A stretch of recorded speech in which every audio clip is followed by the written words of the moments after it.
Kuncinya? Kuncinya dari motor. Kamu ambil. Saat itu apa lagi? Udah, itu aja. Humaidi tak berkutik saat ditangkap polisi sektor Pringsewu Kota pada Rabu pagi di rumahnya di Pesawaran. Humaidi akhirnya mengakui telah mencuri 2 motor bersama 2 temannya. Dari hasil pengembangan, polisi menangkap Dodi Sopyan dan Untung Widodo. Ketiganya kemudian digelandang ke Polsek Pringsewu Kota.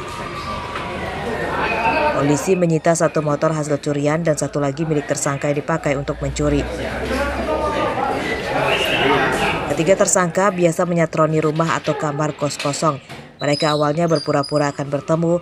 Jika pemilik rumah yang dipanggil tidak menjawab, mereka kemudian merusak pintu dan menguras barang-barang korban.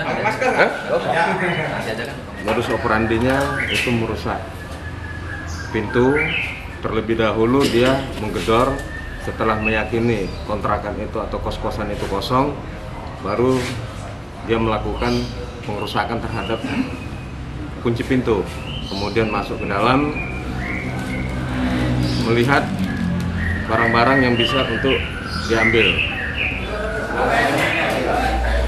1 motor hasil curian tersangka telah dijual ke seorang penadah di Kabupaten Pesawaran yang kini masih buron. Kartu motornya ada berapa? Kafe motor. Motor, kamu ngambil motor? Ya. Ya, ada 2, Pak. 2. Di Ambarawa, 1 di Pardasuka. Ya, Pardasuka. Motor apa aja? motor Vario sama Beat. Vario, Beat, 1 lagi? Mio. Mio. Mio apa? Mio Tri, Pak. Menteri di mana itu? Pardasuka. Iya. Tersangka Humaidi merupakan residivis yang pernah dipenjara selama 1,5 tahun karena membobol warung. Atas perbuatannya, ketiga tersangka terancam hukuman 7 tahun penjara. Andri Kurniawan melaporkan dari Pringsewu.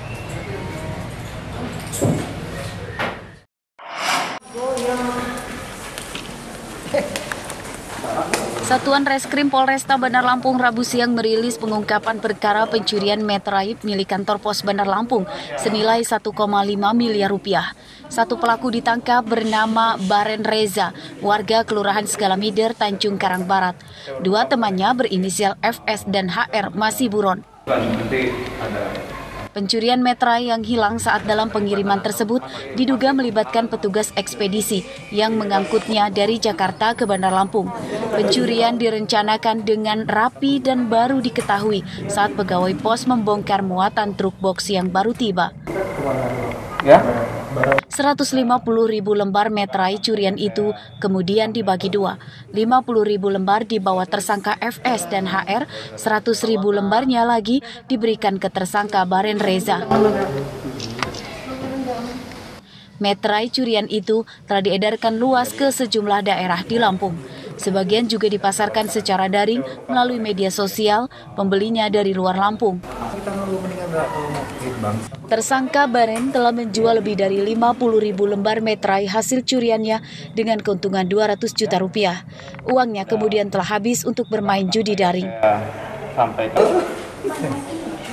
Dari hasil penyidikan yang benar dari timnya, dari kelompoknya telah mengambil materai tersebut yang saat ini masih dalam pengejaran. Untuk peran tersangka seperti apa, Bang? Perannya menerima dan menjual materainya. Bang, kalau dari pemeriksa sendiri, barang bukti ini identik dengan milik PT POS sendiri, Bang? Identik.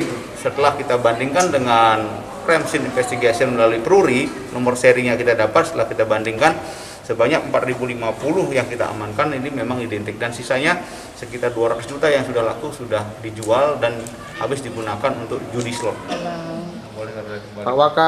Polisi menyita lebih dari 40.000 lembar sisa metra yang belum dijual tersangka Baren.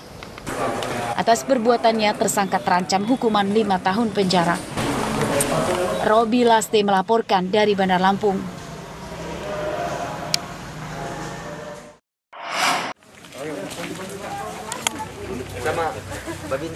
Tim forensik Polda Lampung Rabu siang membongkar makam Rio Febrian di TPU Darussalam, Kecamatan Langkapura, Bandar Lampung. Polisi mengautopsi jenazah dalam rangka penyelidikan penyebab kematiannya.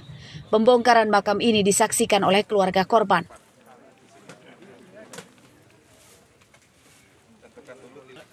Rio Febrian merupakan seorang napi di Lapas Anak Bandar Lampung. Ia meninggal diduga karena dianiaya oleh sesama napi. Selain mengautopsi jenazah, polisi juga sudah memeriksa 19 saksi. Ini Pak. Ya ini sedang kita dalamkan ya. Jadi ini kan untuk kepentingan penyidikan. Mohon rekan-rekan bersabar dulu karena kita semua sudah kita kumpulkan. Saya katakan tadi bahwa sudah ada rangkaian ya secara viktimologi. Viktimologi itu adalah hubungan ya, kasualitas sebab akibat antara pelaku kemudian juga antara korban maupun pelaku. Ini yang kita lihat. Tapi kita sudah mengantongi bukti dan sebagainya. Keluarga Rio melapor ke polisi pada pekan lalu. Keluarga meminta aparat hukum menangkap dan menghukum berat pelakunya. Ya, kami selaku keluarga, terutama saya kakak kandung dari Rio Febrian, kami sangat kecewa dengan kejadian ini. Kami sangat kecewa. Kami sangat kecewa dengan LPKA terutama karena istilahnya mereka lalai dalam istilahnya membina warga masyarakat mereka gitu kan, warga binaan mereka. Kenapa bisa adik kami ini seperti ini? Istilahnya. Rio Febrian meninggal dunia di rumah sakit pada Rabu dini hari pekan lalu di Rumah Sakit Bandar Lampung. Rio sebelumnya dievakuasi dari Lapas Anak Bandar Lampung karena kritis dan terdapat sejumlah luka lebam di tubuhnya. Keluarganya meyakini Rio meninggal karena dianiaya. Robi Lasti melaporkan dari Bandar Lampung.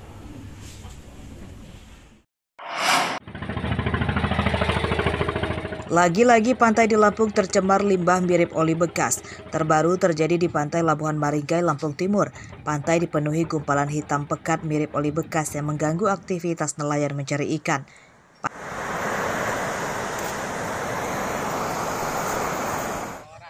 Sebagian limbah yang menepi ke pantai disingkirkan nelayan secara sukarela. Limbah di pantai merusak alat tangkap dan hasil tangkapan ikan para nelayan pun turun drastis.